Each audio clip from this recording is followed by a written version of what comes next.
kebaktian hari ini dengan percaya bahwa pertolongan kita ialah di dalam nama Tuhan yang menciptakan langit dan bumi, yang tidak meninggalkan pekerjaan tangannya, dan yang menggenapi janjinya kekal selama-lamanya. Kasih karunia dan damai sejahtera dari Allah Bapa kita dan dari Tuhan kita Yesus Kristus turunlah atas saudara sekalian. Jemaat persilakan. Bapak Ibu jemaat Tuhan yang terkasih, Shalom.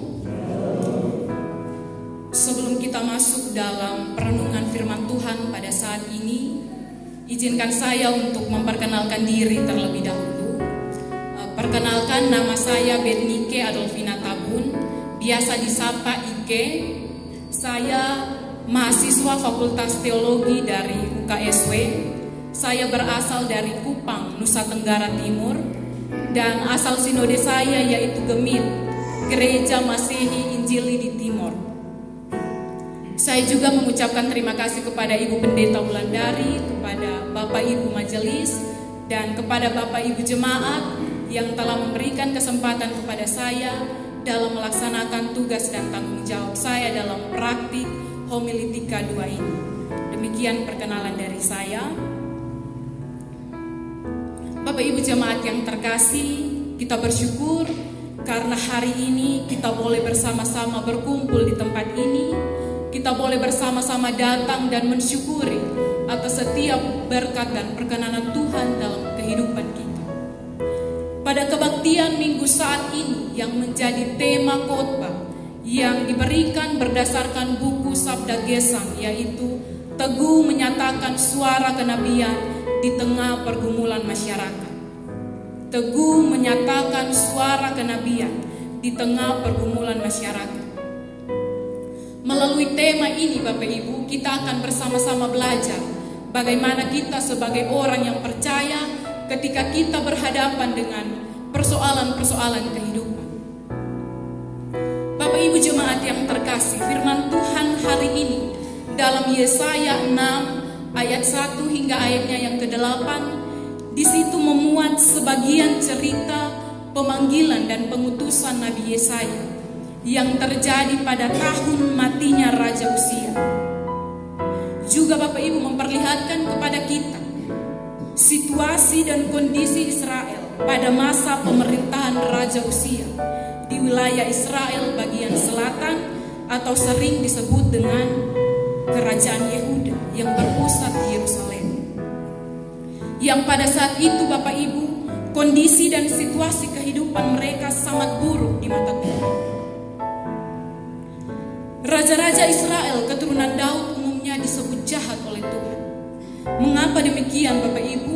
Karena mereka tidak menjadi raja seperti Daud yang takut akan Tuhan. Dalam konteks yang terjadi Bapak Ibu dalam masa Raja Uzia itu dicatat dalam pembuka kitab Yesaya. Kalau kita baca dari Yesaya 1 ayatnya yang ke-4, di situ mencatat, celakalah bangsa yang berdosa, kaum yang syarat dengan kesalahan, keturunan yang jahat-jahat, anak-anak yang berlaku buruk. Mereka meninggalkan Tuhan, menista yang Maha Kudus, Allah Israel, dan berpaling membelakangi Dia. Kejahatan seorang raja kepada Tuhan di sini telah menciptakan rakyat yang dipimpinnya menjadi sebuah bangsa yang jahat dan berperilaku buruk juga. Perilaku jahat masyarakat ini Bapak Ibu disebabkan oleh satu hal tadi, yaitu karena raja atau pemimpin tidak memiliki sikap hidup dan perbuatan yang takut akan Tuhan. Takut akan Tuhan inilah yang menjadi hakikat mendasar yang seharusnya dimiliki dan dihidupi oleh umat Tuhan.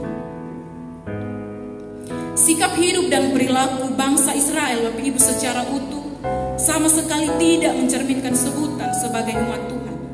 Sehingga Yesaya dalam nubuatnya ia menyerukan kehancuran pasti akan terjadi pada bangsa yang dicintainya itu. Maka ia menyerukan pertobatan.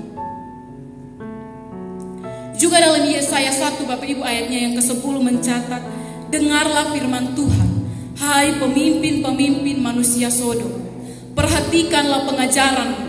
Hai rakyat manusia Gomora. Para pemimpin Israel disebut sebagai manusia Sodom, dan rakyat disebut sebagai manusia Gomora. Sodom dan Gomora di sini Bapak Ibu dipakai sebagai istilah tempat yang jahat atau bejat oleh karena dosa-dosa penduduknya yang kemudian dihukum oleh Tuhan. Baik pemimpin maupun rakyat digambarkan sebagai manusia yang berlumuran dosa dan tidak ditemukan satupun kebenaran pada mereka. Bapak Ibu jemaat Tuhan, bayangkan saja situasi dan kondisi seperti itu. Apakah komunitas seperti ini pantas atau layak dimusnahkan oleh Tuhan, sama seperti Sodom dan Gomora juga? Situasi semacam itu Bapak Ibu tentu saja sangat memuakkan, baik itu untuk kita tinggali maupun untuk kita berinteraksi dengan lingkungan.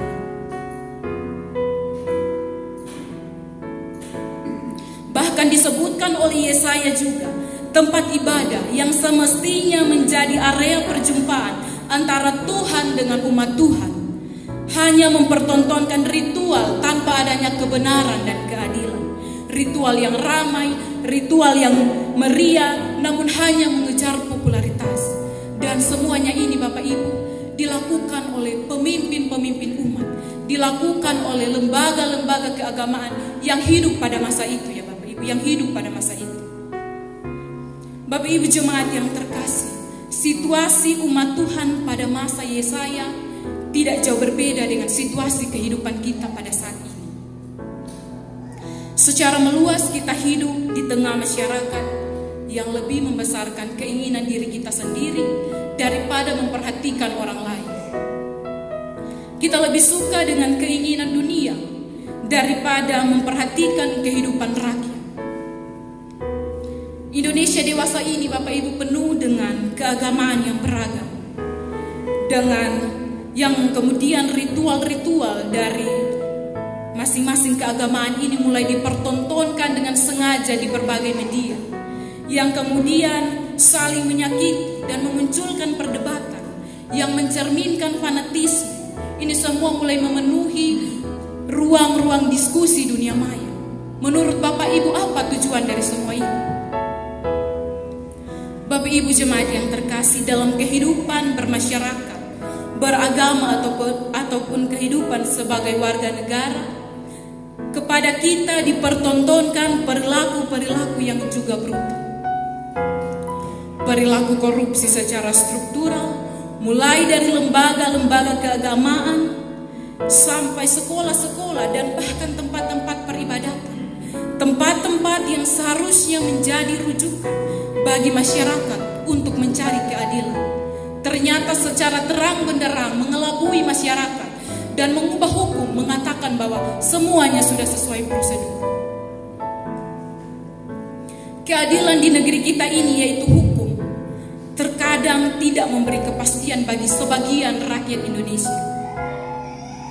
Sebaliknya memikirkan sekelompok besar rakyat menjadi kelompok yang bodoh, menjadi kelompok yang miskin, dan ketergantungan kepada para pemburu cuan. Tetapi anehnya di sini Bapak Ibu jemaat, kita sebagai rakyat yang beragama, kita tidak merasa gelisah sama sekali, dan kita merasa bahwa semuanya baik-baik saja.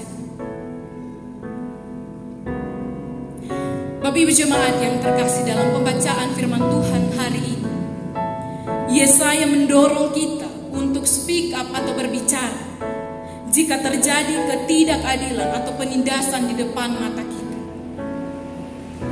Kita diminta untuk bersuara dan tidak mengambil bagian di dalamnya. Kita tidak boleh mengambil bagian di dalam korupsi, kekerasan, penindasan, perselingkuhan, dan keinginan daging lainnya.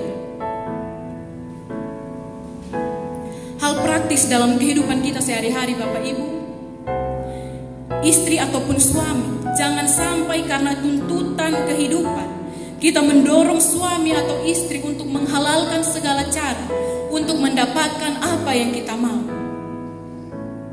Jangan sampai seperti itu Bapak Ibu. Untuk itu, jika kita menjumpai persoalan seperti ini, tegur saja dengan baik dan penuh etika. akan mendengarkan. Di luar daripada ini, Bapak Ibu jemaat yang terkasih, kita juga harus mendidik anggota keluarga kita untuk hidup adil seperti yang Tuhan kehendaki. Kita lakukan sesuatu untuk mengubah keadaan agar hidup kita menjadi lebih baik di masa depan. Demikianlah kita sebagai orang yang percaya, hendaknya kita berani untuk menyampaikan suara kenabian. Kalau nabi di sini yang kita pahami adalah utusan Allah yang menyampaikan berita gembira.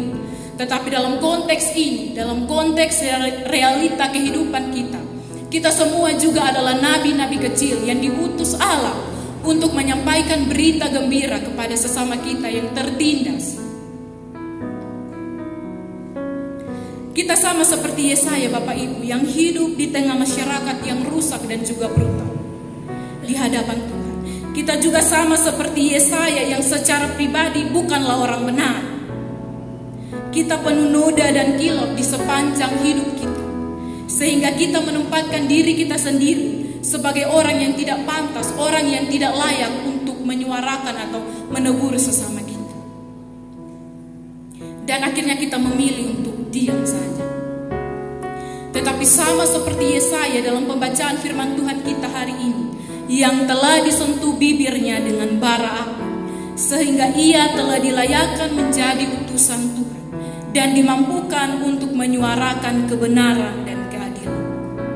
Para pengikut Kristus dan seluruh orang percaya, termasuk Bapak, Ibu, dan juga saya, juga telah mendapat kasih karunia yang sama, yang menyelamatkan sehingga kita telah dilayakkan oleh Tuhan untuk berbicara.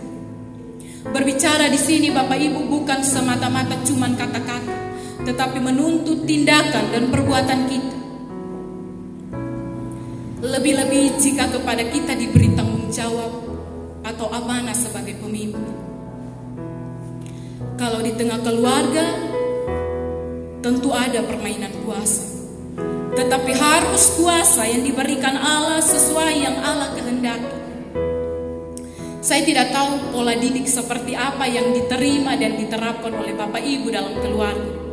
Tetapi kalau saya secara pribadi, pola didik yang saya terima dari orang tua saya yaitu pola didik otoriter. Jadi ketika kami salah, kami ditegur dan dipukul. Kami ditegur dan dipukul.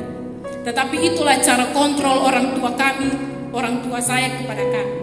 Tetapi yang mau dikatakan firman Tuhan saat ini, Bapak Ibu, bahwa tensi dan konflik dalam keluarga mungkin saja terjadi, tapi harus segera dikembalikan ke dalam kuasa Allah. Begitupun di tempat kerja kita masing-masing, di lingkungan masyarakat yang lebih luas, RT, RW, dan sebagainya. Ada saat kita dituntut untuk mengurangi kesenangan kita. Kalau di lingkungan sekitar, kalau putar musik volume besar, orang lain terganggu, silakan kasih kecil. Karena itu juga merupakan satu hal yang menurut kita sepele, tapi orang lain terganggu, Bapak Ibu. Sama seperti Yesaya adalah seorang utusan di tengah bangsanya yang brutal. Tetapi setiap orang Kristen yang percaya pada penyelamatan melalui Yesus Kristus adalah juga seorang warga surga yang dipilih untuk memenuhi tugas sebagai utusan Allah dan berani menyampaikan suara kenabian di tengah situasi seperti apapun itu. Bapak Ibu jemaat yang terkasih, seperti apa lagi tindakan kita yang benar, yang mencerminkan sosok sebagai utusan Allah yang baik itu? Keluarga Kristen tidak boleh lagi mempertontonkan perselingkuhan, apalagi atas nama sakit hati kepada pasangan yang berselingkuh. Keluarga Kristen dengan anak-anak yang sudah Tuhan anugerahkan tidak boleh dikorbankan atau dihabisi nyawa mereka sebagai bentuk pelampiasan. Keluarga Kristen harus berhenti melakukan tindakan korupsi dan mempertontonkan gaya hidup mewah dimanapun kita berada. Keluarga Kristen harus menerapkan keadilan dan kebenaran, dimulai dengan mengasihi dan mengasuh anak-anak secara adil dan memandirikan mereka demi masa depan yang baik. Pengusaha Kristen, petani Kristen harus membangun usahanya yang nantinya memberkati sesama, bukan menindas dan memanfaatkan sesama. Guru Kristen harus bertindak adil dan benar dengan menempatkan murid sebagai pusat, bukan dirinya sendiri. Pemimpin Kristen harus mengikuti teladan Yesus, menjadi pemimpin yang melayani, bukan berkuasa dan ingin dilayani.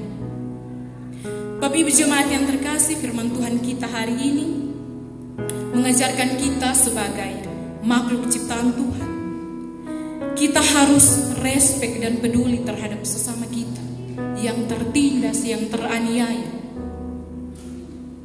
Mereka juga membutuhkan pertolongan dari kita. Karena itu kita juga harus menjadi bagian dari semua orang dan tidak hidup untuk diri kita sendiri. Sampaikanlah berita ini kepada sesama kita, Bapak Ibu. Dalam dunia kita yang sedang mengalami krisis ini.